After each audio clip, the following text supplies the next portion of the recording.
கர்த்தருக்கு பிரியமான சகோதர சகோதரிகளே, ஆண்டவரும் அருமை இரட்சகருமாகிய ஆண்டவராகிய ஒப்பற்ற நாமத்தினாலே உங்கள் அனைவருக்கும் அந்த வாழ்த்துதலை, அன்பின் வாழ்த்துதலை தெரிவித்துக் கொள்கிறேன். வேத ஆராய்ச்சிக்கு உங்கள் அன்புடன் கூட வரவேற்கிறேன். வேத ஆராய்ச்சிக்கென்று தெரிந்து கொள்ளப்பட்ட வேத வசனம் ஆதியாகமத்தின் புத்தகம் 1ஆம் அதிகாரம் 27ஆம் வசனம் 28ஆம் வசனம் உங்களுடைய வேதாங்களை எடுத்து நீங்கள் வாசியுங்கள், என்னோடு கூட வாசியுங்கள். ஆதியாகமத்தின் புத்தகம் 1ஆம் அதிகாரம் 27ஆம் வசனம் 28ஆம் வசனம். தேவன் தம்முடைய சாயலாக மனுஷனை சிருஷ்டித்தார், அவனை தேவ சாயலாகவே சிருஷ்டித்தார், ஆணும் பெண்ணுமாக அவர்களை சிருஷ்டித்தார். பின்பு தேவன் அவரை நோக்கி, நீங்கள் பலுகி பெருகி பூமியை நிரப்பி அதை கீழ்ப்படுத்தி சமுத்திரத்தின் மச்சங்களையும் ஆகாயத்து பறவைகளையும் பூமியின் மேல் நடமாடுகிற சகல ஜீவ ஜந்துக்களையும் ஆண்டு கொள்ளுங்கள் என்று சொல்லி தேவன் அவர்களை ஆசீர்வதித்தார். ஆகவே வாசிக்கப்பட்ட பகுதி ஆதியாகமத்தின் புத்தகம் 1ஆம் அதிகாரம் 27ஆம் வசனம் 28ஆம் வசனத்திலே நாம் பார்க்கிறோம். ஆண்டவராகிய தேவன் எல்லாவற்றையும் உண்டாக்குகிறதை நாம் பார்க்கிறோம். இல்லாதவைகளை இருப்பவைகளை போல அவர் அழைக்கிறார். பகலையால சூரியனையும் இரவையால சந்திரனையும் நட்சத்திரங்களையும் அவர் உண்டாக்கினார் என்று சொல்லி வாசிக்கிறோம். ஜீவ ஜந்துக்களை உண்டாக்கினார்.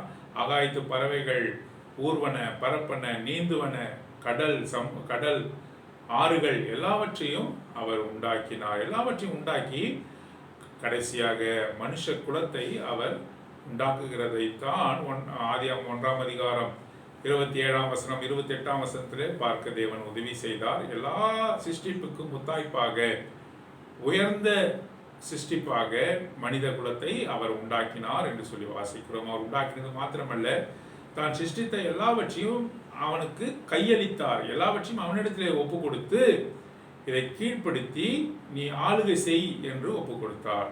அதைத்தான் நாம் வாசிக்கிறோம்.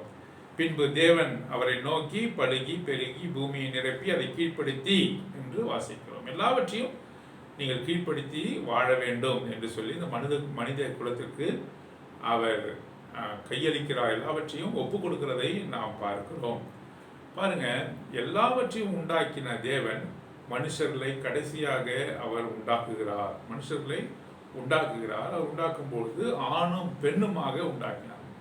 மனிதன் மாத்திரமல்ல, மனுஷையும் அவர் உண்டாக்குகிறார். அது மனிதன் மனுஷி என்று சொல்லும் பொழுது அது குடும்பத்தை குறிக்கிறது. எல்லாவற்றையும் உண்டாக்கின தேவன் கடைசியாக ஒரு குடும்பத்தை உண்டு பண்ணுகிறார். குடும்பம் என்று சொல்லும் பொழுது தேவ திட்டத்தின்படி அங்கே கணவன், மனைவி, பிள்ளைகள், பெரியப்பா, சித்தப்பா, தாத்தா, பாட்டி, அப்பா, அம்மா இதெல்லாம் இல்லை. ஒரு குடும்பம் என்று சொன்னால் தேவனுடைய பார்வையிலே அங்கே கணவன், மனைவி, பிள்ளைகள் என்று சொல்லி நாம் வாசிக்கிறோம். ஆகவே குடும்பத்தை அவர் ஆசீர்வதித்தார். பலுகி பெருக வேண்டும் என்று சொல்லி அவர்களுக்கு கட்டளையிட்டார் என்று நாம் வாசிக்கிறோம். எல்லாவற்றையும் அவர்களுக்கு ஒப்பு கொடுத்தார் என்று பார்க்கிறோம். இந்த குடும்பத்தை அவர் உண்டாக்கின பொழுது, ஆதாமையும் ஏவாளையும் உண்டாக்கின பொழுது அது அவருக்கு மனமகிழ்ச்சியாக இருந்தது. குளிர்ந்த வேளையிலே இந்த இருவரோடு கூட, ஆதாம் ஏவாள் என்று சொல்லக்கூடிய இருவரோடு கூட அவர் என்ன செய்தார்? அவர்களோடு கூட நடந்தார். அது ஏதேன் என்ற தோட்டத்திலே அவர்களோடு கூட நடந்தார். எப்பொழுதுமே அன்றாடம் அவர்களோடு கூட நடந்தார், அவர்களோடு கூட சம்பாஷித்தார், அவர்களோடு கூட எல்லாவற்றையும் குறித்து பகிர்ந்து கொண்டதை நாம் பார்க்கிறோம். ஆகவே தேவாதி தேவன் குடும்பத்தை அவர் உண்டாக்கினார். ஆகவே பிசாசானவன் இந்த குடும்பத்தை சீர்குலைக்கும் பொருட்டு தான் அவன் வேலை செய்கிறதை பார்க்கும். ஆகவே இந்த வேத ஆராய்ச்சியிலே குடும்பத்தை குறித்து தேவன் உண்டாக்கி நியமித்த, நியமங்களை வகுத்த, சட்டத்திட்டங்களை கொடுத்த குடும்பத்தை குறித்து தான் நாம் பார்க்க போறோம். ஆகவே தேவன் எதை பெரிதாக நினைக்கிறார்? குடும்பத்தை பெருசாக நினைக்கிறார். அதுதான் நம்ம வாசிக்கிறோம் இல்லையா? அவர்களை ஆணும் பெண்ணுமாக அவர் உண்டாக்கினார் என்று வாசிக்கிறோம். ஆகவே குடும்பம் என்பது அவருக்கு மிக முக்கியமானதாக காணப்படுகிறது. எல்லாவற்றையும் அவர்களுக்குத்தான் ஒப்பு கொடுத்தார். குடும்பத்திற்கு தான், ஆதாம் ஏவாள் அவருடைய பிள்ளைகளுக்கு தான் ஒப்பு கொடுத்தார். ஆகவே அந்த குடும்பமானது அவருக்கு மிக முக்கியமாக காணப்படுகிறது. பிசாசானவனுக்கு இப்பொழுது அந்த குடும்பத்தை சீர்குலைப்பது தான் அவனுக்கு முக்கியமான பணியாக இருக்கிறது. ஆகவேதான் இவர்களை கீழ்ப்படியாமையின் பிள்ளைகளாக அவன் மாற்றினான் என்று சொல்லி வாசிக்கிறோம். எப்படியெல்லாம் தேவன் குடும்பத்தை ஆதரித்து போஷிக்கிறார் என்பதை குறித்து நாம் பார்க்கலாம். இந்த வேத ஆராய்ச்சியிலே குடும்பத்தை குறித்து, குடும்பத்தினுடைய அடித்தளங்களை குறித்து, குடும்பம் எப்படி இருக்க வேண்டும் என்பதை குறித்து தேவனுடைய திட்டம் தீர்மானத்தை இந்த வேத ஆராய்ச்சியிலே நாம் பார்க்கலாம், வாசிக்கலாம். ஆதியாகமத்தின் புத்தகம் 2ஆம் அதிகாரம் 18ஆம் வசனம். பின்பு தேவனாகிய கர்த்தர், மனுஷன் தனிமையாயிருப்பது நல்லதல்ல, ஏற்ற துணையை அவனுக்கு உண்டாக்குவேன் என்றார். மனுஷன் எப்பொழுதுமே தனிமையாக இருக்கக்கூடாது என்று சொல்லி தேவன் விரும்புகிறார். தேவன் என்ன விரும்புகிறார்? மனுஷன் எப்பொழுதுமே தனிமையாக இருக்கக்கூடாது, அவனுக்கு ஏற்ற துணையை நான் உண்டாக்குவேன் என்று சொல்லி அவர் சிருஷ்டித்த எல்லா மிருகங்களையும் அவனோடு கூட பழக விடுகிறார். ஒன்றும் அவனுக்கு ஏற்றதாக இல்லை என்று சொல்லி வாசி. எப்பொழுதுமே தேவனுடைய திட்டத்தின்படி மனுஷன் தனிமையாக இருப்பது நல்லதல்ல, மனுஷன் தனிமையாக இருக்கவே கூடாது. ஆகவே அவனுக்கு ஏற்ற துணையை நான் உண்டாக்குவேன் என்று கர்த்தாதி கர்த்தர் அங்கே திருவுள்ளம் பற்றுகிறார், அங்கே அவர் நியமிக்கிறார் என்று சொல்லி நாம் வாசிக்கிறோம். ஆகவே அவனுக்கு ஏற்ற துணை கிடைக்கவில்லை. ஆகவே அவனுக்கு அயர்ந்து நித்திரை வரவழைத்து அவனுடைய விலாயிலிருந்து மனுஷியை உண்டாக்குகிறார். அவளுக்கு ஏவாள் என்று ஆதாம் பேரிடுகிறான் என்று சொல்லி வாசிக்கிறோம். மனுஷனுக்கு உதவியாக துணைவியாக இருக்கும்படி அவர் அவனை உண்டாக்கினார், அவளை உண்டாக்கினார் என்று சொல்லி நாம் இந்த வசனங்கள் மூலமாக வாசிக்கிறோம். மனுஷன் தனிமையாக இருக்கக்கூடாது, அவன் குடும்பமாக இருக்க வேண்டும் என்று சொல்லி வாசிக்கிறோம். சங்கீதங்கள் புத்தகம் 68ஆம் சங்கீதம் 6ஆம் வசனத்தில் நாம் வாசிக்கிறோம், தனிமையானவர்களுக்கு தேவன் வீடு வாசலை உண்டு பண்ணுகிறார். வீடு வாசல் என்று சொல்லும்போது கட்டிடங்கள் அல்ல, அதில் உள்ள தட்டுமுட்டு சாமான்கள் அல்ல. வீடு வாசல் என்று சொல்லும்போது மனைவி பிள்ளைகள் என்ற அர்த்தம். மனைவி பிள்ளைகள் என்ற அர்த்தம். வீடு வாசல் என்று சொல்லும்போது மனைவி பிள்ளைகளை குறிக்கிறது. தேவன் தனிமையானவர்களுக்கு வீடு வாசலை உண்டு பண்ணுகிறார் என்று சொல்லி நாம் சங்கீதம் 68:6 நாம் வாசிக்கிறோம். ஆகவே மனுஷன் தனிமையாக இருப்பது நல்லதல்ல, அவனுக்கு ஏற்ற துணையை உண்டாக்குவேன் என்று தேவாதி தேவன் சொல்லுகிறதாக நாம் வாசிக்கிறோம். பிரசங்கியின் புத்தகம் 4ஆம் அதிகாரம், பிரசங்கியின் புத்தகம் 4ஆம் அதிகாரம் வாசிக்கலாம். ஒரு சில வசனங்களை நாம் வாசிக்கலாம். 4ஆம் அதிகாரம் 10ஆம் வசனம்,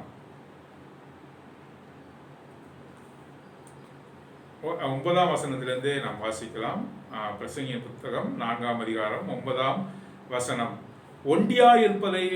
ஒண்டியாயிருப்பதிலும் இருவர் கூடியிருப்பது நலம்.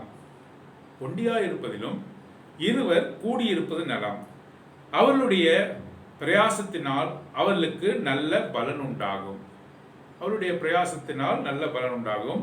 10ஆம் வசனம், ஒருவன் விழுந்தால் அவன் உடனாளி அவனை தூக்கி விடுவான். ஒண்டியாயிருந்து விழுகிறவனுக்கு ஐயோ, அவனை தூக்கிவிட துணை இல்லையே. 11ஆம் வசனம், 2 பேராய் படுத்து கொண்டிருந்தால் அவளுக்கு சூடுண்டாகும். ஒண்டியாயிருக்கிறவனுக்கு சூடுண்டாவது எப்படி? 12வது வசனம், ஒருவனை யாதொருவன் மேற்கொள்ள வந்தால் இருவரும் அவனுக்கு எதிர்த்து நிற்கலாம். முப்புரி நூல் சீக்கிரமாய் ஆறாது. மிக தெளிவாக இந்த வசனங்களில் நாம் வாசிக்கிறோம், ஒண்டியாயிருப்பது நல்லதல்ல. தேவன் தனிமையாக இருக்கிறவருக்கு வீடு வாசலை உண்டு பண்ணுகிறார் என்று சொல்லி வாசிக்கிறோம். பாருங்க, ஒண்டியா இருப்பதிலும் இருவர் கூடியிருப்பது நலம். அவருடைய பிரயாசத்தினால் அவளுக்கு நல்ல பலன் உண்டாகும். அவர்கள் ஒருவர் கீழே விழுந்தால் ஒருவன் தூக்கி விடுவான். ஒருவன் அங்கே சோகத்திலே கஷ்டத்திலே இருக்கும்பொழுது இன்னொருவன் ஆறுதல் சொல்ல முடியும். மன அழுத்தம் இருக்காது.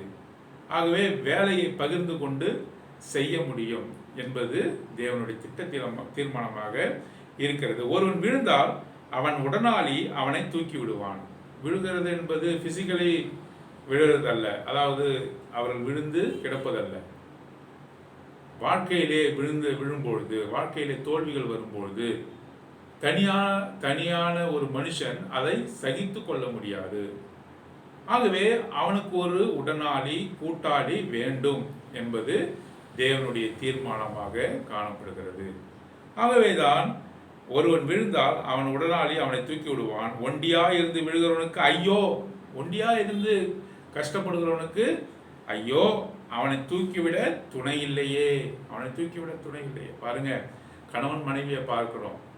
கணவனுக்கு அநேக உபத்திரவங்கள் வரும்பொழுது, அநேக காரியங்கள் அவனுக்கு மன அழுத்தங்கள் வரும்பொழுது, வேலைக்கு செல்கிறார்கள், வேலையிலே அநேக அழுத்தங்கள், அநேக சோகங்கள், கடனாளியாக காணப்படுகிறான். ஆனால் வீட்டிலே வரும்பொழுது மனைவியானவள் சரியான முறையிலே அவனை ஆதரித்தாள் என்று சொன்னால், சரியான முறையிலே அவனை ஆதரித்து அவனை எல்லா அசுவாசப்படுத்தி எல்லா விதமான பணிவிடைகளை செய்து தேற்றி நாளை தினத்திற்கென்று ஒரு மனுஷனை ஒரு பெண் ஆயத்தப்படுத்துவாள் என்று சொன்னால் எவ்வளோ பெரிய பாக்கியமான குடும்பமாக இருக்கும். பாருங்க, பரவாயில்லைங்க, இந்த விஷயத்தை குறித்து பரவாயில்ல, நாளைய தினம் ஆண்டவர் நமக்கு பெரிய காரியத்தை செய்வார் என்று சொல்லி திடனளித்து ஆதரித்து உதவி செய்து மனதளவிலே அவனை ஆயத்தப்படுத்துகிற ஒரு கூட்டாளியாக ஒரு மனைவி இருப்பார் என்று சொன்னால் அந்த குடும்பம் எவ்வளவு ஆசீர்வாதமான குடும்பமாக அது காணப்படும். ஆகவே தான் தேவன் சொல்லுகிறார், இங்கே நாம் வாசிக்கிறோம், ஒருவன் ஒண்டியாயிருந்து விழுகிறவனுக்கு ஐயோ, ஒருவனாக இருந்து கஷ்டப்படுகிறவனுக்கு ஐயோ, அவனை தூக்கிவிட துணையில்லை. தேவனால் கொடுக்கப்பட்ட மனைவி இருக்கும்பொழுது, பிள்ளைகள் இருக்கும்பொழுது என்ன செய்வார்கள்? தூக்கி விடுவார்கள்.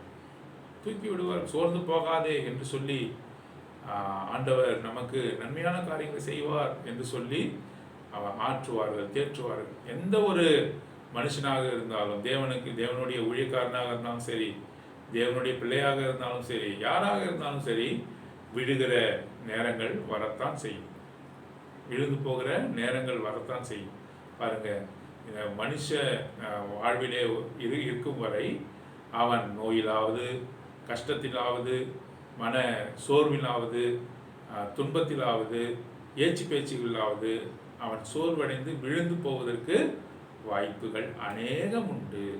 ஆகவேதான் கூட்டாளியாக ஒரு மனைவி இருக்கும் பொழுது, தேவனால் கொடுக்கப்பட்ட அருளப்பட்ட மனைவி இருக்கும் பொழுது, அங்கே நிறைந்த பலனை ஒரு மனுஷன் அடைந்து கொள்கிறான் என்பதை குறித்து பார்க்கிறோம். அது ஒரு குடும்பத்தில் இருக்கும்பொழுது அவனுக்கு ஆசீர்வாதமாக காணப்படுகிறது. 2 பேராய் படுத்துக் கொண்டிருந்தால் அவருக்கு சூடு உண்டாகும். ஒண்டியா இருக்கிறவனுக்கு சூடு உண்டாவது எப்படி? ஆகவே இது எமோஷனல், பிசிக்கல் காரியங்களை குறித்து இது பேசுகிறது. அவர்களுக்குள்ள ஐக்கியம் இருக்கும், நெருக்கம் இருக்கும் என்று சொல்லி இந்த வசனம் பேசுகிறது. அதுக்கு அடுத்த வசனம் 12ஆம் வசனம், ஒருவனை யாதொருவன் மேற்கொள்ள வந்தால் இருவரும் அவனுக்கு எதிர்த்து நிற்கலாம், முப்புரி நூல் சீக்கிரம் அறாது. இருவருமாக சேர்ந்து பிசாசான் வரும்பொழுது சேர்ந்து எதிர்க்கலாம். இது நல்ல சாட்சியாக நாம் சொல்ல முடியும் இல்லையா? ஆதாம் ஏவாள் அவர்கள் அங்கே இருந்த பொழுது முதலாவதாக பிசாசானவன் ஏவாளைத்தான் சந்திக்கிறான், வஞ்சிக்கிறான் என்று சொல்லி வாசிக்கிறோம். அப்பொழுது ஆதாம் ஏவாளோடு இல்லை. நன்றாக வாசித்து பாருங்கள், ஆதாம் ஏவாளோடு இல்லை, தனியாக இருக்கும் பொழுது, தனிமையிலே இருக்கும் பொழுது ஏவாளை அங்கே பிசாசானவன் சாத்தான் சந்தித்து பஞ்சகமான வார்த்தையினாலே அவளை வழிகெடுக்க பண்ணினான் என்று சொல்லி நாம் வாசிக்கிறோம். இருவரும் ஒருவேளை இருந்திருந்தால், ஆதாமும் ஏவாளும் ஒன்றாக இருந்திருந்தால் என்று சொன்னால், பிசாசானவனை அவர்கள் முறிந்தோட செய்திருப்பார்கள், அவனை தோற்கடித்திருப்பார்கள் என்று சொல்லி நாம் வாசிக்கிறோம். ஒருவனை யாதொருவன் மேற்கொள்ள வந்தால் இருவரும் அவனுக்கு எதிர்த்து நிற்கலாம். இருவராக சேர்ந்து இருக்கும் பொழுது இது சரியில்லை, இது சரி என்ற ஆலோசனைகளை சொல்லும் பொழுது அங்கே அவர்கள் அந்த சம்பவத்திலிருந்து, அந்த பள்ளத்திலிருந்து அவர்கள் விழாமல் காக்கப்பட்டிருக்கலாம். அது மாத்திரமல்ல, இங்கே சொல்லும்போது முப்புரி நூல், 3 இழைகளால் செய்யப்பட்ட நூலானது சீக்கிரம் அறுபடாது. அதாவது தேவனும் கணவன் மனைவி மற்றும் தேவனும் அவரோடு கூட இருந்தால் முப்புரி நூல் சீக்கிரமாய் அறாது. இருவரே அவர்கள் மேற்கொள்வார்கள். முப்புரி நூல் தேவனுடைய கடாட்சமும், தேவனுடைய அருளும், தேவனுடைய அனுக்கிரகமும், ஆசீர்வாதமும் ஒரு மனுஷனோடு கூட, ஒரு மனுஷனுடைய குடும்பத்தோடு கூட இருக்கும் என்று சொன்னால் அது சீக்கிரம் அறுபடாது என்று சொல்லி நாம் வாசிக்கிறோம். ஆகவே இந்த காரியங்கள்லாம் உணர்த்துகின்ற விஷயம் என்ன? தனிமையானவனுக்கு தேவன் வீடு வாசலை உண்டு பண்ணுகிறார். மாத்திரமல்ல, அவர்களை குடும்பமாக ஆசீர்வதிக்கிறார்.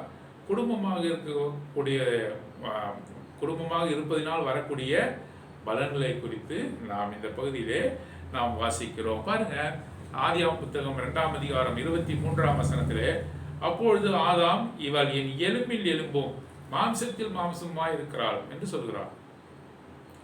அவனையும் அவளையும் பிரித்து பார்க்க முடியாத ஒரு நிலைமைக்குள்ளாக ஆதாம் சாட்சியிடுகிறதை பார்க்கிறோம். இவர்கள் எலும்பில் எலும்பிலும் மாம்சத்தின் மாம்சமாக இருக்கிறாள் என்று சொன்னால், நான் அவளோடு கூட இணைந்திருக்கிறேன், அவளோடு கூட இணைந்திருக்கிறேன், என்னையும் அவளையும் பிரிக்க முடியாது என்று சொல்லி ஆதாம் சொல்லுகிறார். ஆகவே அவளுக்கு ஏவாள் என்று பெயரிட்டான் என்று சொல்லுகிறார். ஆகவே 2 பேரை சேர்ப்பது என்ற காரியம் என்று சொன்னால் அது விவாகம் என்று சொல்லப்படுகிறது இல்லையா? விவாகத்தில் தான் அங்கே 2 உள்ளங்கள், மனுஷனும் ஒரு மனுஷியும் இணைக்கப்படுகிற காரியத்தை நாம் பார்க்கிறோம். ஆகவே மாமிசத்துக்கு மாமிசமும் எலும்புக்கு எலும்புமாக ஒரு பெண் ஒரு மனுஷனோடு இணைவாள் என்று சொன்னால் அதுதான் விவாகம் என்று சொல்லி வாசிக்கிறோம். எபிரேயர் 13ஆம் அதிகாரம் 4ஆம் வசனத்தில் வாசிக்கிறோம், விவாகம் யாவருக்குள்ளும் கனமுள்ளதாயும் விவாக மஞ்சம் அசூசிப்படாமல் இருப்பதாக என்று சொல்லி வாசிக்கிறோம். ஆகவே விவாக மஞ்சம் அசூசிப்படக்கூடாது. விவாகம் யாவருக்குள்ளும் கனமுள்ளது. யாவருக்குள்ளும் என்றால் என்ன? கர்த்தருக்குள்ளும் மனுஷர்களுக்குள்ளும் எல்லாவற்றிலும் விவாகம் கனமுள்ளதாக காணும். ஆனரபிள் என்ற வார்த்தை போடப்பட்டிருக்கிறது. விவாகமானது அது மதிக்கக்கூடியது, அது மரியாதைக்குரியது என்று கர்த்தர் நமக்கு சொல்லுகிறார். விவாகம் யாவருக்குள்ளும் கனம் உள்ளது. விவாகம் மஞ்சம் அசுசிப்படக்கூடாது. ஒருவனுக்கு ஒருத்தி தான் இல்லையா? ஒருவனுக்கு ஒருத்தி தான். நான் ஏற்கனவே சொன்ன விதமாக விபச்சாரத்தினாலின்றி ஒரு மனுஷனும் தன் மனைவியை தள்ளிவிடக்கூடாது. விபச்சாரத்தினாலன்றி எந்த மனுஷியும் தனது கணவனை தள்ளிவிடக்கூடாது. இதுதான் தேவனுடைய பிரமாணமாக கட்டளையுமாக காணப்படுகிறது. எல்லாவற்றிலும் அவர்களோடு கூட நாம் இருக்க வேண்டும். பாருங்க, திருமண நேரத்தில் வாக்கு எடுக்கிறார்கள் இல்லையா? வாக்கு கேட்கிறார்கள். அப்பொழுது கணவனும் மனைவியுமாக இணையும் பொழுது அவர்கள் தேவனுக்கு முன்பாக வாக்கு கொடுக்கிறதை பார்க்கிறோம். என்ன சொல்றாருன்னு இவர்கள் புரிந்து கொள்ளவே அவர்களுக்கு அது நேரமில்லாத சமயமாக அது காணப்படுகிறது. ஏன்னு சொன்னால் அவர்களுக்கு அதை உணர்ந்து சொல்கிறார்களோ உணர்ந்து சொல்லவில்லையோ என்பது குறித்து அவர் கவலை இல்லாமல் சொல்கிறாங்க. சொல்லும்போது என்ன சொல்கிறார்? பசியிலும் பட்டினியிலும் வேதனையிலும் இன்பத்திலும் துன்பத்திலும் எல்லாவற்றிலும் நான் உன்னோடு கூட இருப்பேன், நான் உன்னோடு கூட இருப்பேன், நான் உன்னோடு கூட இருப்பேன் என்று சொல்லி அங்கே தேவனுக்கு முன்பாக வாக்கு கொடுக்க. மரணமே அன்றி, மரணம்தான் நம்மை பிரிக்க முடியும். மற்ற எல்லாவற்றிலும் உனக்கு கூட்டாளியாக உன்னுடைய உடனாளியாக நான் இருப்பேன் என்று சொல்லி அங்கே மனுஷனும் மனுஷியும் திருமணத்துக்கு முன்பாக வாக்கு கொடுக்கிறதை பார்க்கிறோம். வியாதிகள் வரும், கடன் வரும், பிரச்சனைகள் வரும், எல்லா சூழ்நிலையிலும் ஒருவருக்கு ஒருவர் உதவி செய்து குடும்பமாக அங்கே நிற்க வேண்டும் என்பதுதான் தேவனுடைய திட்டம். அதுக்காகத்தான் திருமணத்திலே அந்த வாக்கு தேவனுக்கு முன்பாக பெறப்படுகிறது. எந்த ஒரு காரியமும் இவர்களை பிரிக்கக்கூடாது. அந்த திருமணத்துக்கு முன்பாக ஒரு மனுஷனை பார்க்கும்போது ஒரு பெண்ணுக்கு ஒரு ஹீரோவை போல தெரியலாம் இல்லையா? ஒரு மனுஷனுக்கு ஒரு பெண்ணை பார்க்கும்போது திருமணத்துக்கு முன்பாக அவர் ஒரு ஹீரோயினை போல தெரியலாம் இல்லையா? முற்றுமா அழகுள்ளவளாக, அது மாத்திரமல்ல எந்த குறையும் இல்லாத போல தெரியக்கூடும். திருமணத்திற்கு பிறகு நாம் பார்க்கும்பொழுது அநேக காரியங்கள் வெளிவந்து கொண்டே இருக்கும். ஒன்றொன்னா வெளிவரும். குறைபாடுகள் ஒன்றொன்றாக அங்கே வெளிவருகிறதை நாம் பார்க்கிறோம் இல்லையா? முற்றிலுமா அழகாக தெரிந்தவர் அங்கே முற்றிலுமா பெர்ஃபெக்டாக பரிபூர்ணமாக தெரிந்தவரிடத்துல அநேக குறைகளை கண்டுபிடிக்க மனுஷ மனமானது அதை ஆயத்தப்பட்டு சொல்லும். இதன் மூலமாக தேவனுக்குள்ளாக அவர்கள் காக்கப்படாவிட்டால் அவர்கள் பிரிவதற்கு ஏதுவாக இருக்கும். பாருங்க, அநேக விஷயங்கள் அவர்களுக்குள்ளாக வெளிப்படும் இல்லையா? உடம்பு வலிக்க, பிரச்சனை வரும், கடன் பிரச்சனை வரும், வேலையில்லாத நிலைமைகள் வரும், எவ்வளவு சூழ்நிலைகள், பேச்சுகள் வரும், சொந்தக்காரர்களாலே பழிக்கப்படுகின்ற சூழ்நிலைகள் வரும். எல்லாவற்றையும் அவர்கள் சகிக்கணும், எல்லாவற்றையும் சகிக்கணும். திருமணமானது எல்லோரும் நினைக்கிறபடி, புறஜாதியார் நினைக்கிறபடி ஒரு இன்பமான காரியம் அல்ல, இன்பமான காரியம் அல்ல. அது கடின பாதை வழியாக போகிற ஒரு வழி என்பது திருமணமானவர் எல்லோருக்குமே தெரியும், எல்லோருக்குமே தெரியும். திருமணத்தில் இணைக்கப்படுபவர்கள் அங்கே விட்டு கொடுப்பதிலும் சமாதானத்திலே இருப்பதிலும் உறுதி செய்து கொள்ள வேண்டும். விட்டு கொடுத்து தான் வாழணும், சகித்து கொண்டு நாம் வாழ வேண்டிய சூழ்நிலைக்குள்ளாக நாம் காணப்பட வேண்டும். ஒருவருக்கொருவர் மன்னிக்கணும், ஒருவருக்கொருவர் விட்டு கொடுக்கணும். அப்போதான் அந்த குடும்பம் என்ற அந்த படகானது சரியான திசையிலே போக முடியும். நான் இருந்த வண்ணமாகத்தான் இருப்பேன் என்று ஒரு மனுஷனும் சொல்ல முடியாது. நான் திருமணத்துக்கு முன்பாக எப்படி இருந்தேன் தெரியுமா? ஒரு வருஷம் சொல்லிக் கொள்கிறார்கள் இல்லையா? நான் எப்படி இருந்தேன் தெரியுமா? ராஜாத்தி மாதிரி எங்கள் வீட்டில் இருந்தேன். இங்கே வந்து நான் ஒரு வேலைக்காரி மாதிரி வேலை செய்ய வேண்டியது என்று பெண்கள் சொல்வதை பார்க்கிறோம். ஆண்களும் கூட என்ன சொல்கிறாங்க, நான் எப்படி இருந்தேன் தெரியுமா? எந்த நேரமும் என்னோட நண்பர்களோடு, என்னுடைய சக ஊழியர்களோடு நான் சந்தோஷமாக இருந்தேன், என்னுடைய வீட்டாரோடு சந்தோஷமாக இருந்தேன், உன்னை கட்டிக்கிட்டு நான் பெரும்பாடு படுறேன் என்று ஒருவேளை கணவனும் கூட சொல்லக்கூடும். இதெல்லாம் தேவனுக்கு பிரியமற்ற செய்யும். ஒரு முறை நீ இந்த திருமணத்திலே பிணைக்கப்பட்டு விட்டால் என்று சொன்னால் உனக்கு மிக முக்கியமானவள் உனது மனைவி, உனக்கு மிக முக்கியமானவர் அது கணவராக அங்கே காணப்படுகிறார் என்றுதான் நாம் பார்க்கிறோம். திருமணத்தை அது பிரிக்க முடியாத பந்தமாக இருக்கிறது என்று சொல்லி மார்க்கு சுவிசேஷம் 10ஆம் அதிகாரம், மார்க்கு சுவிசேஷம் 10ஆம் அதிகாரம், மார்க்கு சுவிசேஷம் எடுத்துக்கொள்ளுங்கள், என்னோடு கூட எடுத்துக்கொள்ளுங்கள். மார்க்கு சுவிசேஷம் 10ஆம் அதிகாரம் 6ஆம் வசனம். 10ஆம் அதிகாரம் 6ஆம் வசனம். ஒரு சில வசனங்களை வாசிக்கிறேன். மார்க் சுவிசேஷம் 10ஆம் அதிகாரம் 6ஆம் வசனம். ஆகிலும் ஆதியிலே மனுஷரை சிருஷ்டித்த தேவன் அவர்களை ஆணும் பெண்ணுமாக உண்டாக்கினார். இது நிமித்தம் புருஷனானவன் தன் தகப்பனையும் தாயையும் விட்டு தன் மனைவியோடு இசைந்திருப்பான், அவர்கள் இருவரும் ஒரே மாம்சமாய் இருப்பார்கள். இவ்விதமாய் அவர்கள் இருவராயிராமல் ஒரே மாம்சமாய் இருக்கிறார்கள். ஆகையால் தேவன் இணைத்ததை மனுஷன் பிரிக்காதிருக்க கடவன் என்றார். பின்பான காரியத்தை வாசிக்கலாம். 11ஆம் வசனம். அப்பொழுது அவர், எவனாகிலும் தன் மனைவியை தள்ளிவிட்டு வேறொருத்தியை விவாகம் பண்ணினால் அவன் அவளுக்கு விரோதமாய் விபச்சாரம் செய்கிறவனாய் இருப்பான். மனைவியும் தன் புருஷனை தள்ளிவிட்டு வேறொருவனை விவாகம் பண்ணினால் விபச்சாரம் செய்கிறவரா இருப்பாள் என்றார்.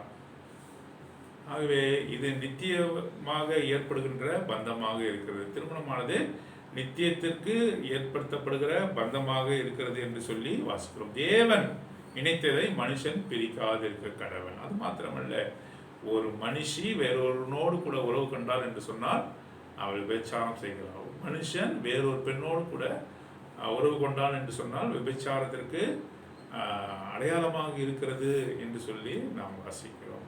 ஆகவே மனுஷன் பிரிக்காதிருக்க கடவன். அவர்கள் தகப்பனையும் தாயையும் விட்டு மனைவியோடு கூட இசைந்திருப்பார் என்று சொல்லுகிறார். எபேசியர் 5ஆம் அதிகாரம், எபேசியர் 5ஆம் அதிகாரம் 21ஆம் வசனம். எபேசியர் 5ஆம் அதிகாரம் 21ஆம் வசனத்திலிருந்து ஒரு சில வசனங்களை நான் வாசிக்கிறேன்.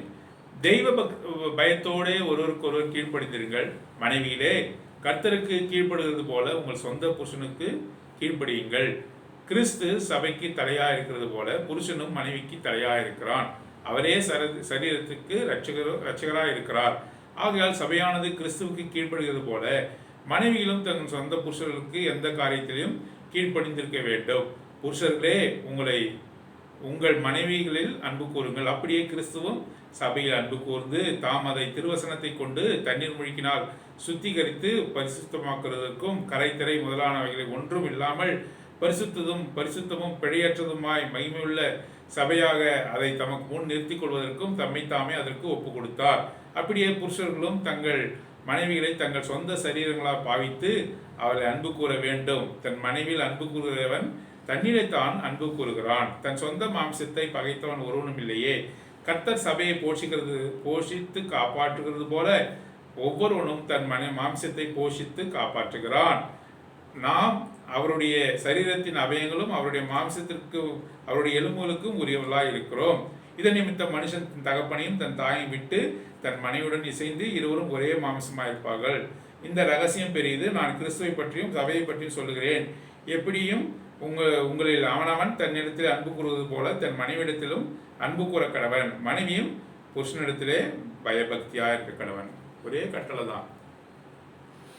குடும்பம் நல்லா இருக்கணும்னா இந்த திட்டத்துக்குள்ளாக நாம் காணப்படணும். ஒரே ஒரு காரியம் தான் சொல்றாரு. இந்த காரியத்தை கேட்டு கீழ்ப்படுவதிலே இருவருக்குமே அநேக தொந்தரவுகள் இருக்கின்றது. இருவராலுமே அதை ஒத்துக்கொண்டு வர முடியவில்லை. ஒரே ஒரு காரியம் தான் புருஷனுக்கு சொல்றார், மனைவியை அன்பு கூறும். மனைவிக்கு சொல்கிற காரியம் என்ன? மனைவியும் புருஷனிடத்திலே பயபக்தியா இருக்க கடவன். பயபக்தியா இருக்க கடவன் என்று சொல்லும்போது அது கீழ்ப்படிதலை குறிக்கிறது. கீழ்ப்படிதலை குறிக்கிறது. மனைவிகளே கர்த்தருக்கு கீழ்ப்படுகிறது போல உங்கள் சொந்த புருஷனுக்கு கீழ்ப்படியும். இந்த காரியம் மனைவிகளால் ஏற்றுக்கொள்ள முடியல. மனைவிகளால் ஏற்றுக்கொள்ள முடியல. குடும்பத்தில் பிரச்சனை வர்றதுக்கு காரணமே இந்த வசனம் தான். இந்த வசனத்துக்கு கீழ்ப்படியாது இருப்பது தான். கர்த்தருக்கு கீழ்ப்படுகிறது போல புருஷனுக்கு கீழ்ப்படிந்து நடங்க என்று சொல்வது மனுஷியால அதை ஏற்றுக்கொள்ளவே முடியல இல்லையா? அது மாத்திரமல்ல, புருஷனால் ஏற்றுக்கொள்ள முடியாத காரியம் என்ன? மனைவிடத்திலே உங்களுடைய அன்பை வையுங்கள்.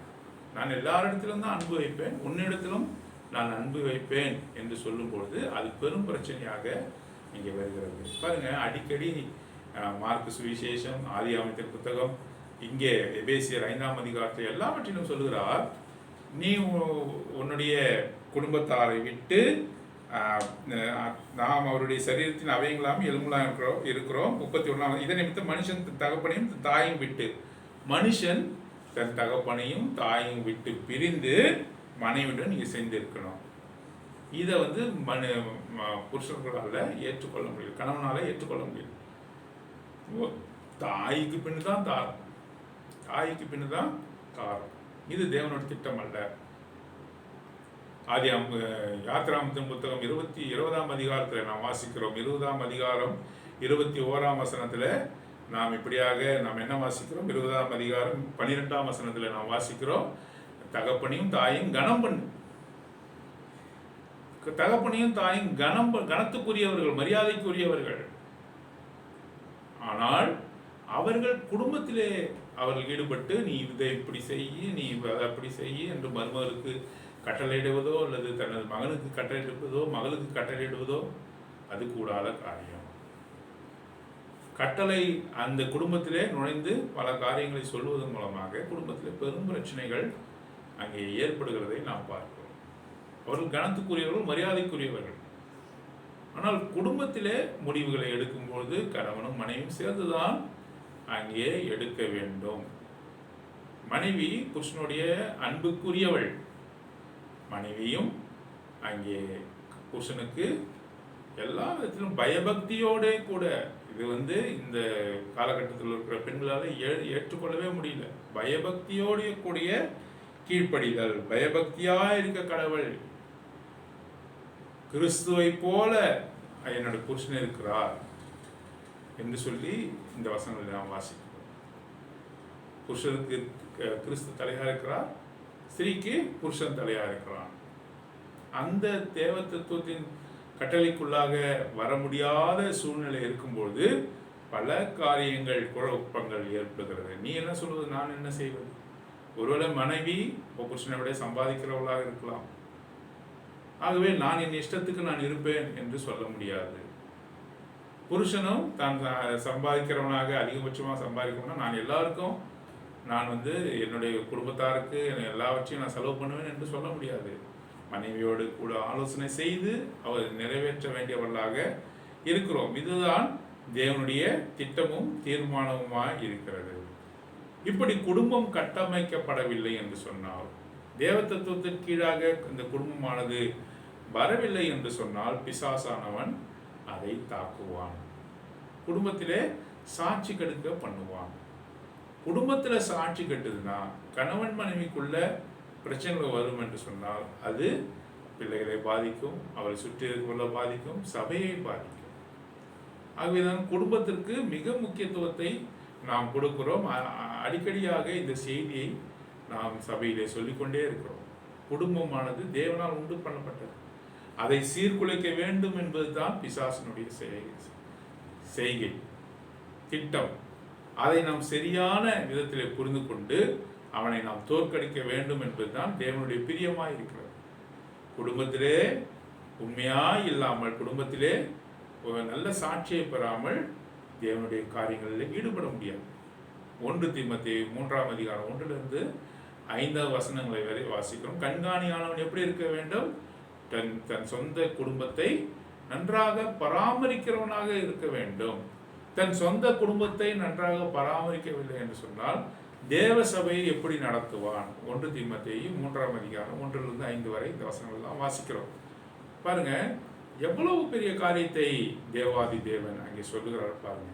ஆகவே குடும்பத்தை சரியான விதத்திலே நடத்துகிறவர்களாக நாம் காணப்பட வேண்டும். முழுமையான அன்பை மனைவிக்கு கொடுக்கிறவர்களாக நாம் காணப்பட வேண்டும். மனைவியும் புருஷனிடத்திலே பயபக்தியா இருக்க வேண்டும். அந்த பயபக்தியா இருக்க வேண்டும் என்றால் காலில் விழுந்து கிடப்பதில்லை. பயபக்தியா இருக்க வேண்டும் என்று சொன்னால் தன்னுடைய எல்லா காரியமும் புருஷனுக்கு தெரிந்திருக்க வேண்டும். புருஷன் முழுமையாக மனைவியை நம்புகிற விதமாக எல்லாவற்றிலும் அவர்கள் உண்மையாக இருக்க வேண்டும். உண்மையாக இருக்க வேண்டும்.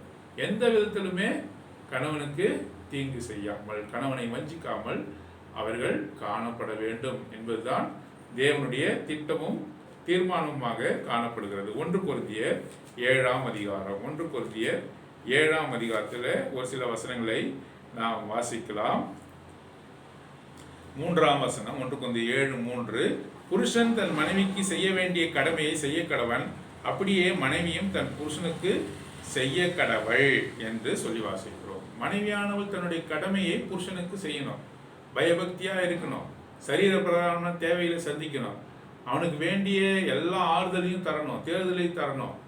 இதெல்லாம் மனைவி அங்கே செய்ய வேண்டும் என்று சொல்லி வாசிக்கும். புருஷனும் தன் மனைவிக்கு செய்ய வேண்டிய கடமைகளை, அவளை ஆதரிப்பது, அவளோடு கூட ஒன்றாக இருப்பது, அவளோடு கூட ஆலோசனை பண்ணுவது, அவளோடு கூட வாழ்க்கை நடத்துவது, எல்லாவற்றிலும் அவளுக்கு உண்மையாக இருப்பது, இதெல்லாம் புருஷன் தன் கடமையை மனைவிக்கு செய்யணும்.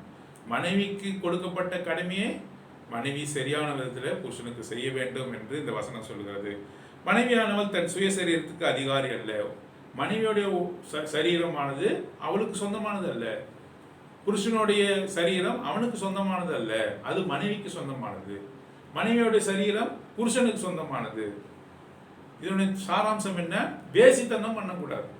என்னுடைய சரீரத்தை வேறொருவருக்கு, மனைவியை தவிர்த்து வேறொருவருக்கு நான் ஒப்பு கொடுக்க கூடாது. மனைவியானவள் தன் சரீரத்தை வேறொருவனுக்கு ஒப்பு கொடுக்க கூடாது. அந்த சரீரத்துக்கு உடையவன் புருஷன், என்னுடைய சரீரத்துக்கு உடையவள் மனைவி.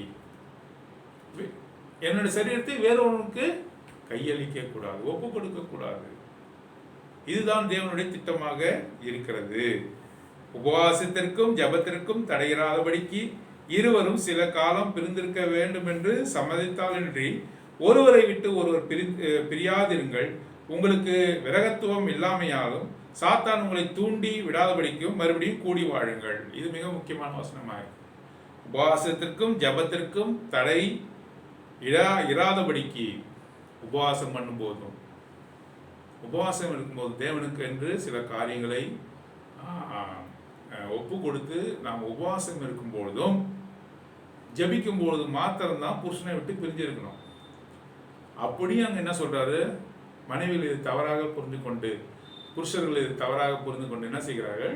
நான் உபவாசம் இருக்கிறேன், 20 நாள் உபவாசம், 40 நாள் உபவாசம், 60 நாள் உபவாசம் என்று சொல்லி வேதமும் கையுமாக ஜபமாக இருப்பார் என்று சொன்னால் தேவனுக்கு பிரியமான காரியம் அல்ல.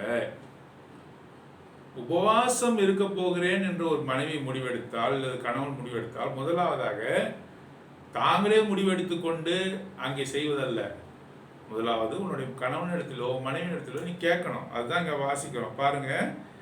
இருவரும் பிரிந்திருக்க வேண்டும் என்று, நம்ம 2 பேரும் பிரிந்திருக்கலாம், நம்ம பிரிப்பது கர்த்தரோடு கூட சேருவதற்காக உபவாசம் இருக்கலாம், ஜெபம் பண்ணலாம், ஒரு காரியத்தை குறித்து நாம் பெற்றுக்கொள்வதற்கு நாம் உபவாசம் இருக்கலாம் என்று உபவாசம் இருக்க போகிறேன் என்று ஒருவர் தீர்மானித்தால் என்ன செய்யணும்? நீ சுயமாக செய்ய முடியாது, தன்னிச்சையாக நீ செய்ய முடியாது. அங்க என்ன சொல்றாரு? ஒருவரை விட்டு ஒருவர் பிரியாதிருங்கள், அதுக்கு முன்பான காரியத்தை சில காலம் பிரிந்திருக்க வேண்டும் என்று சம்மதித்தாலன்றி, சம்மதம் வரம் வேணும், பர்மிஷன் வேணும். யாருக்கிட்ட? உன் கணவனிடத்துல சம்மதம் வேணும், உன் மனைவியிடத்திலே சம்மதம் வேணும். இந்த அநேக சபைகளில் சகோதரிகளை வாங்க உபவாசத்துக்கு என்று சொல்லி கூப்பிட்டு 20 நாள் உபவாசம், 30 நாள் உபவாசம், இப்படி இருக்கும்போது கணவன் அதை வெறுத்து என்ன செய்யலாம்? பிரிவு ஏற்படுகிறதை பாருங்க. பிரிவு ஏற்படுகிறது. இது தேவனுடைய திட்டம் அல்ல. இன்னொருவர் அதை ஏற்றுக்கொள்ளணும், சம்மதிக்கணும். ஏங்க நான் உபவாசம் இருக்கப்பா, நான் ஜெபிக்க போகிறேன், சில காலம் பிரிந்திருக்கலாம், இல்லை ஒரு நாள் பிரிந்திருக்கலாம் என்று சொல்லும்போது அடுத்த கணவனோ மனைவியோ அதுக்கு உத்தரவு கொடுக்கணும், சம்மதிக்கணும். அப்படி இல்லாதன்றி நீங்கள் பிரிந்திருக்க கூடாது. நீங்க பிரிய என்ன செய்வான்? சாத்தான் உள்ளே புகுவான். சாத்தான் உள்ளே புகுந்து கிரியை செய்வான். கணவனுடைய காரியங்களை மற்றவர்களிடத்துல போய் சொல்லக்கூடாது. ஸ்திரியானவள், மனைவியானவள் சபையிலேயோ வேற ஒரு இடத்துலையோ கணவனுடைய குறைகளை மற்றவர்களிடத்துல சொல்லக்கூடாது. கணவனும் மனைவியுடைய குறையை மற்றவர்களிடத்திலே, சபையாரிடத்திலே, யாரிடத்திலுமே சொல்லக்கூடாது. முடிந்தவரை மனைவியோடு சேர்ந்து அதை ஜெபித்து அது ஒப்பு கொடுக்கணும். அந்த குறையை கலையை பார்க்கணும், தேவனிடத்தில் ஒப்பு கொடுக்கணும். இங்கே சொல்லி திரியும் போது 3வது ஒரு நபர் உள்ளே வருவதற்கு அது ஏதுவாக இருக்கும். ஆகவே இதெல்லாம் தேவனுடைய திட்டமாக இருக்கிறது. சாத்தான் வஞ்சித்து போடுவான். பிரிய சாத்தான் வஞ்சித்து போடுவான். ஆகவே கூடி வாழுங்கள் என்று அப்போஸ்தலனாகிய பவுல் அங்கே இவர்களுக்கு கட்டளையிடுகிறதை நாம் பார்க்கிறோம். முழுவதுமாக இந்த அதிகாரம் வாசியுங்கள். 1 கொரிந்தியர் 7ஆம் அதிகாரம். இது கணவனுக்கும் மனைவிக்குமான காரியங்களை அங்கே விவரமாக அங்கே சொல்லுகிறது. அங்கே நமக்கு ஒரு கணவன் எப்படி இருக்க வேண்டும், மனைவி எப்படி இருக்க வேண்டும் என்று சொல்லி அங்கே ஒவ்வொரு மனுஷனுக்குமான செய்தி இந்த அதிகாரம் முழுவதுமாக காணப்படுகிறது. விவாகம் பண்ணினால் என்ன நேரும் என்பதை குறித்துதான தெளிவான விளக்கங்கள் இந்த 1 கொரிந்தியர் 7ஆம் அதிகாரம் முழுவதுமாக இங்கே காணப்படுகிறது நாம் பார்க்கிறோம். ஆகவே மனுஷன் தனிமையாக இருப்பது நல்லதல்ல, அவனுக்கு ஏற்ற துணையை தேவன் உண்டாக்குவேன் என்று சொல்லி அவர் திருமண பந்தத்திலே இணைத்தார் என்று சொல்லுவார். இந்த குடும்பத்தை கெடுப்பது தான் பிசாசனுடைய தீர்மானமாக இருக்கிறது. குடும்பத்தை கெடுத்தால் பிள்ளைகளை கெடுக்க முடியும், பிரிக்க முடியும். மாத்திரமல்ல, அவர்களை சுற்றி இருக்கிறவர்களை அவர்களுக்கு மனநோவை உண்டாக்க முடியும். கடைசியாக சபைக்கும் பாதகத்தை உண்டு பண்ண முடியும் என்று சொல்லி வாசிக்கிறோம். பாருங்க, இதையெல்லாம் எப்படி முறியடிப்பது? இதெல்லாம் முறியடிப்பது எப்படி? கணவன் மனைவிக்குள்ள நல்ல ஒரு ஐக்கியம் இருக்க வேண்டும். ஃபெலோஷிப், குட் ஃபெலோஷிப், நல்ல ஐக்கியம் இருக்க வேண்டும் இல்லையா?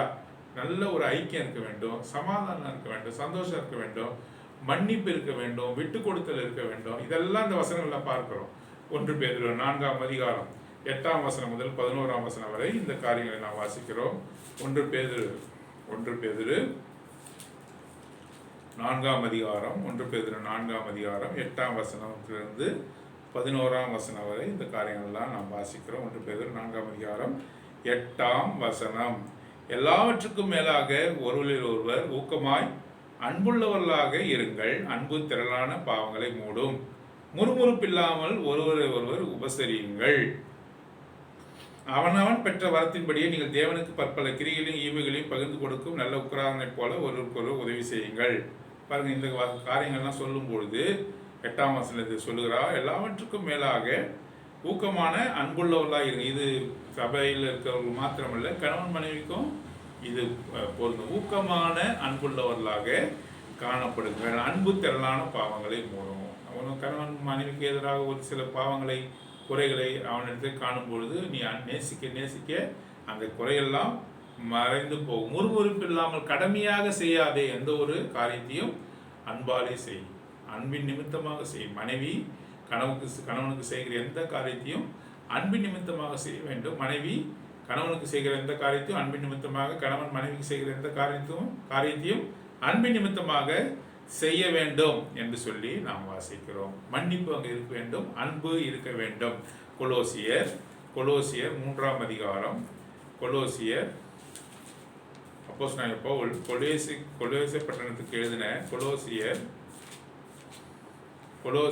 3ஆம் அதிகாரம் 14ஆம் வசனம்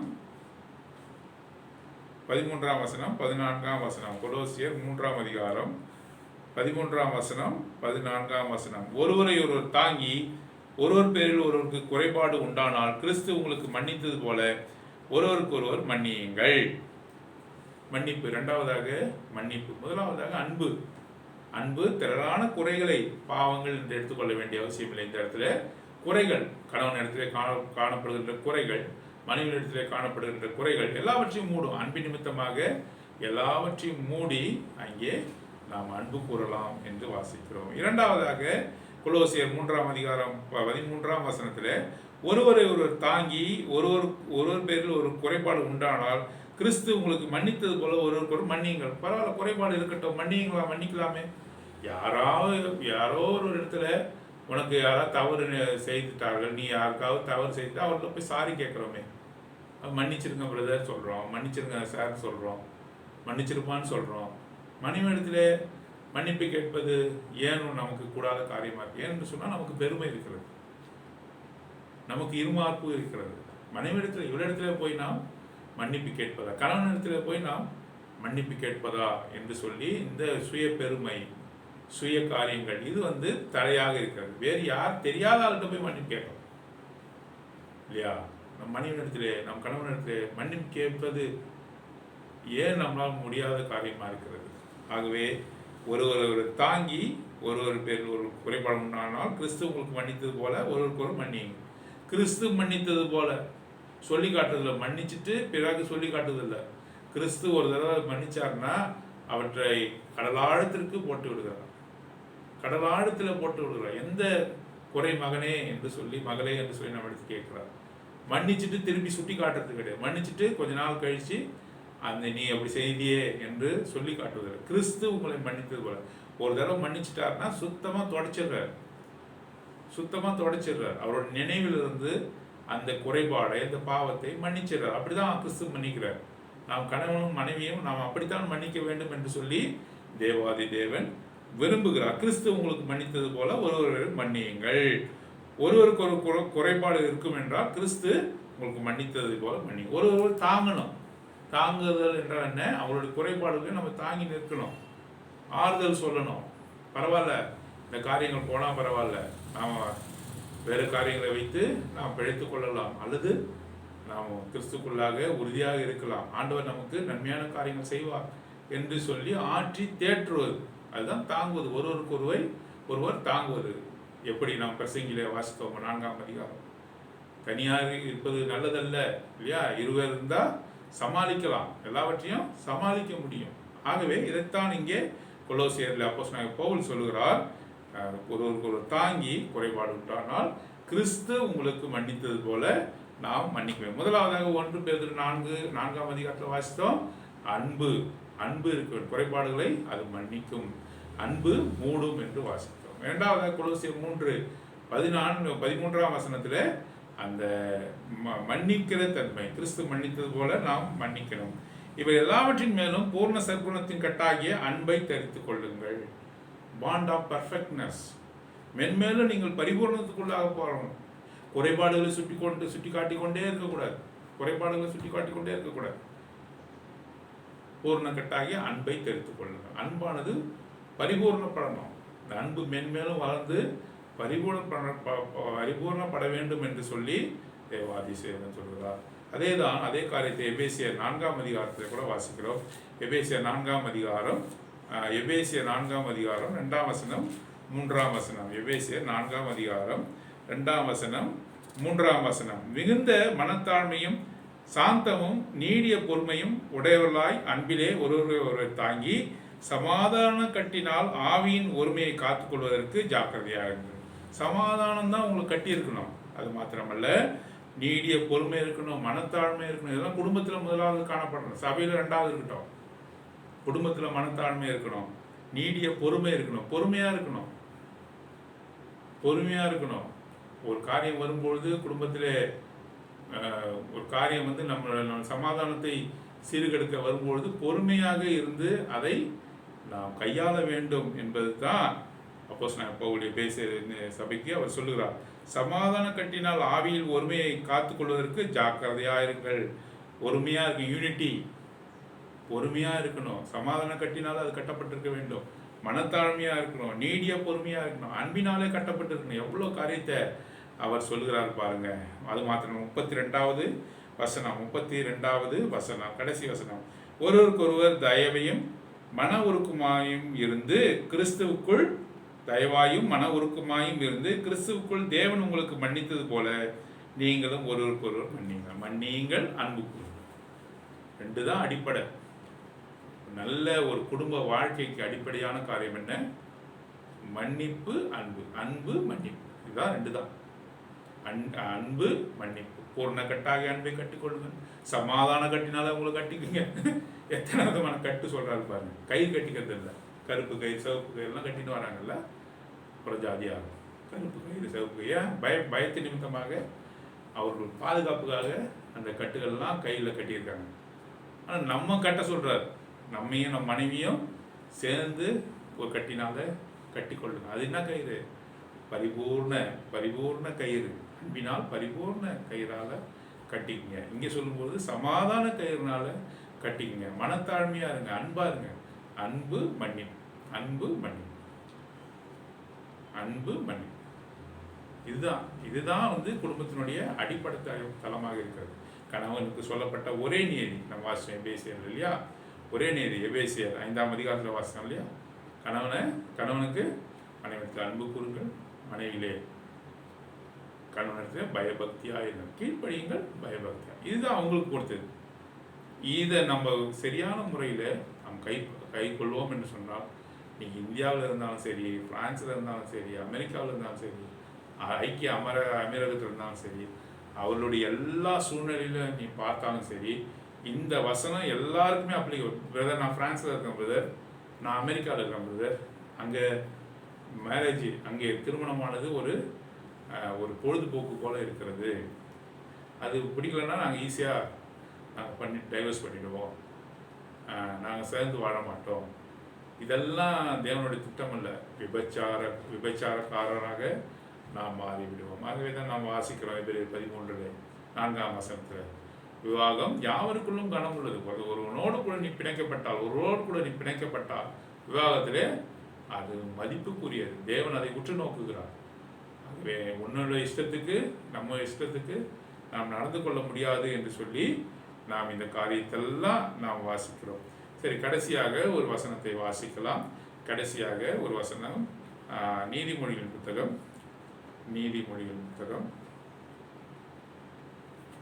11ஆம் வசனம். நீதிமொழிகள் 11:29வது வசனம். நீதிமொழிகள் 11:29ஆம் வசனம். தன் வீட்டை கலைக்கிறவன் காற்றை சுதந்தரிப்பான், மூடன் ஞானமுள்ளவனுக்கு அடிமையாவான். தன் வீட்டை கலைக்கிறவன், மூடனான ஸ்திரீ என்ன செய்கிறாள்? தன் வீட்டையே கலைக்கிறாள், தன் குடும்பத்தையே கலைச்சு போடுறாள். நம்ம அதை ஏற்கனவே வாசிக்கிறோம்.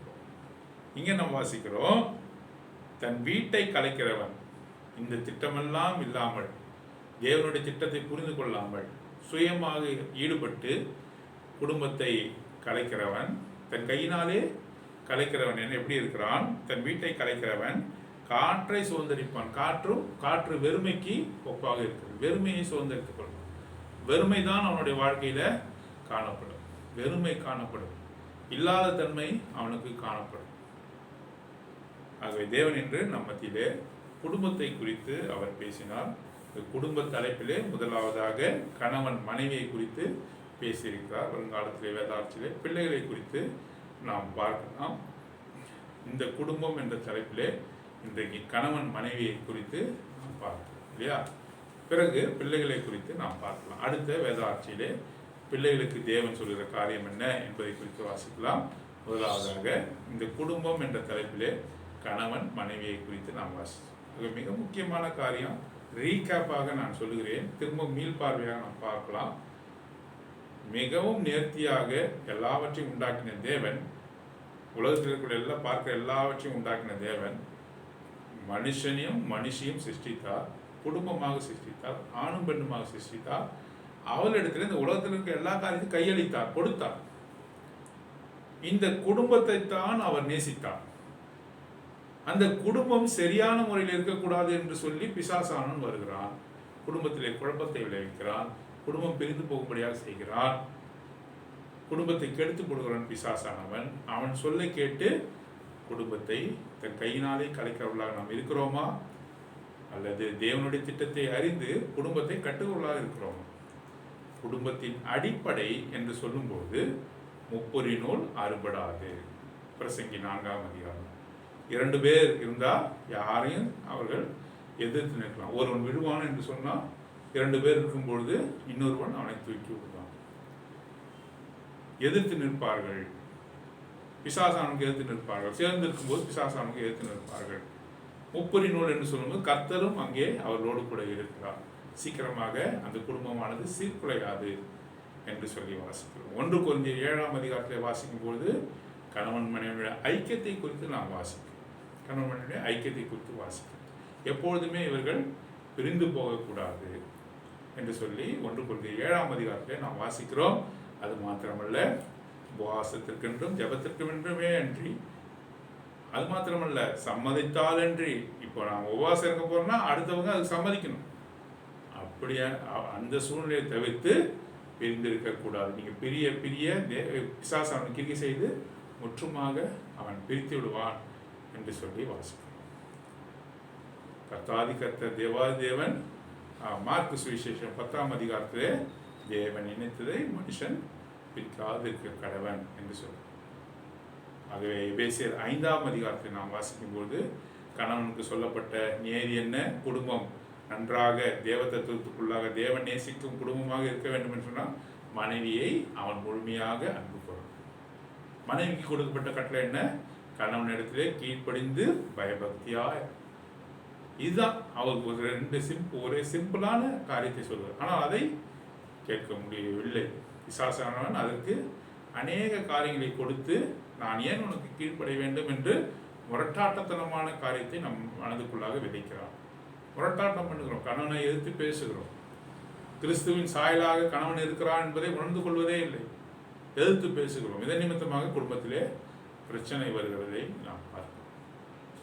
கணவனுக்கு மனைவி அன்பு கூறுங்கள், மனைவிக்கு கீழ்ப்படிந்து பயபக்தியாய் கணவனுக்கு காணப்பட வேண்டும். மாத்திரமல்ல, குடும்பம் நன்றாக இருக்க வேண்டும் என்று சொன்னால் அன்பின் கட்டினால் கட்டிக்கொள்ளுங்கள், பரிபூர்ண அன்பின் கட்டினால் கட்டிக்கொள்ளுங்கள். மாத்திரமல்ல, சமாதான கட்டினால் உங்களை பிணைத்துக் கொள்ளுங்கள் என்று அவர் சொல்கிறார். ஒருவர் மன்னியுங்கள் என்று சொல்கிறார். அன்பும் மன்னிப்பும் ஒரு குடும்பத்திலே இருக்கும் என்று சொன்னால் அது தேவ தத்துவத்தின் பரிபூர்ண குடும்பமாக அது காணப்படும் என்று சொல்லி வாசித்தோம். ஆகவே குடும்பம் என்ற தலைப்பிலே வேதாராய்ச்சியிலே முன்ருசியாக கணவனும் மனைவியும் எப்படி இருக்க வேண்டும் என்பதை குறித்து பார்க்க வேதத்தின் வெளிச்சத்திலே பார்க்க தேவன் உதவி செய்தார். தொடர்ந்து வருங்காலத்திலே பிள்ளைகள் மற்ற எல்லா காரியத்தை குறித்தும் குடும்பம் என்ற தலைப்பிலே பார்க்க தேவன் உதவி செய்வாராக. ஜெபிக்கலாம். அன்பும் கிருபையும் உள்ள பரலோக பிதாவே, இந்த நல்ல நாளுக்காக ஸ்தோத்திரம். வேத ஆராய்ச்சியின் மூலமாக கணவன் மனைவி ஆண்டவரே நீ குடும்பமாக ஏற்படுத்தினீர். சங்கீதத்தில் நீ சொல்லும் பொழுது ஆண்டவரே தனிமையானவர்களுக்கு தேவன் வீடு வாசலை உண்டு பண்ணுகிறார். இந்த வசனத்திற்கேற்ப மனுஷன் தனிமையாக இருப்பது நல்லதல்ல என்று சொல்லி ஆண்டவரை மனுஷியை உண்டாக்கினேன். அவர் குடும்பமாக நீ ஆசீர்வதித்தேன். பலுகி பருக வேண்டும் என்பது உங்கள் திட்டமும் தீர்மானமாயிருக்கிறது. இதை கெடுத்து போடுவதமாக பிசாசான செய்கிற தந்திர உபாயங்களை நாங்கள் புரிந்து கொண்டு நாங்கள் எங்களோட மனைவியை நேசித்து, மனைவிகள் புருஷர்களை நேசித்து, சமாதான கட்டினால் கட்டிக்கொண்டு மன்னித்து ஒரு மன்னித்து கிறிஸ்துவின் பிரமாணத்தை ஆண்டவரே ஒரு நல்ல சாட்சி பெற்ற குடும்பமாக காணப்பட நீதாமே உதவி செய்ய வேண்டும் என்று ஒப்புக் கொடுத்து இந்த ஜெபத்தை ஆண்டவரே ஒப்பற்ற நாமத்தின் மூலம் பிதாவிற்கு நல்ல பிதாவே ஆமென்.